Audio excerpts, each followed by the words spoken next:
کریں گے؟ ایسے بنو جیسے ابھی ابھی میرے سامنے ایک تقاضا آیا، ایک بیمار ہے، اس کی آنکھ پھولی ہوئی ہے، پریشان ہے، ننھے منھے بچے ہیں، اور ایک بیوی محض کار چوک سوئی سے سلائی کر کے اپنا گھر چلاتی ہے۔ ڈاکٹر کہتا ہے کہ MRI کرانی ہے، یہ غریب پیسہ کہاں سے لائے؟ گاؤں کے پردھان کے پاس آنکھ نہیں ہے اسے دیکھنے کی، ممبروں کے پاس نہیں ہے، مجھ تک فریاد پہنچی۔ میں نے ابھی تمہاری بستی میں بیٹھ کر ناشتے پر ایک صاحب کو فون کیا اور یہ کہا کہ اس کی MRI ہو جائے، 5000 روپے اس کو پہنچ جائے، اس کی فریاد ہم تک آئی ہے۔ اگر اس وقت ہم اس کی فریاد پوری نہیں کر سکتے تو کہیں ایسا نہ ہو کہ قیامت میں وہ ہمارا دامن پکڑے اور اللہ تبارک و تعالیٰ کے حضور لے جائے اور نبی کے پاس پہنچ کر کہے کہ ان کے تعلقات چند مالداروں سے تھے، میرا علاج ہو سکتا تھا، میرا یہ درد ختم ہو سکتا تھا۔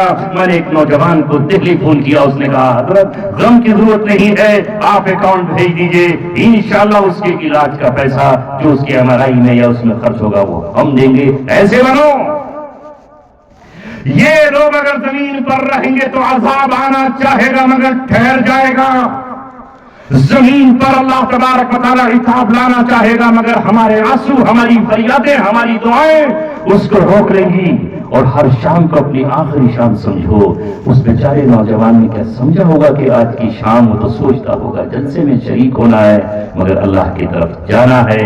کوئی بات نہیں، جب اللہ کی طرف سے پیغام آئے تو ہم اتنے مطمئن ہوں کہ فرشتہ ہم سے آ کر کہے یا ایھا النفس المطمئنہ، اے مطمئن جان، ارجعی الی ربک راضیۃ مرضیہ، چل اپنے رب کے پاس اس حال میں کہ تو اپنے رب سے راضی ہے، تیرا رب تجھ سے راضی ہے۔ فادخلی فی عبادی، میرے نیک بندوں میں داخل ہو جا، وادخلی فی جنتی، اور میری جنت میں داخل ہو جا۔ اس طرح ہم ہر وقت تیار رہیں، ہم رب سے راضی ہوں، رب ہم سے راضی ہو۔ اب تک جو گناہ کیے آج کی محفل میں ان سے توبہ کرنا ہے اور آئندہ نیکیوں کا ارادہ کرنا ہے، زکوٰۃ نکالنا ہے۔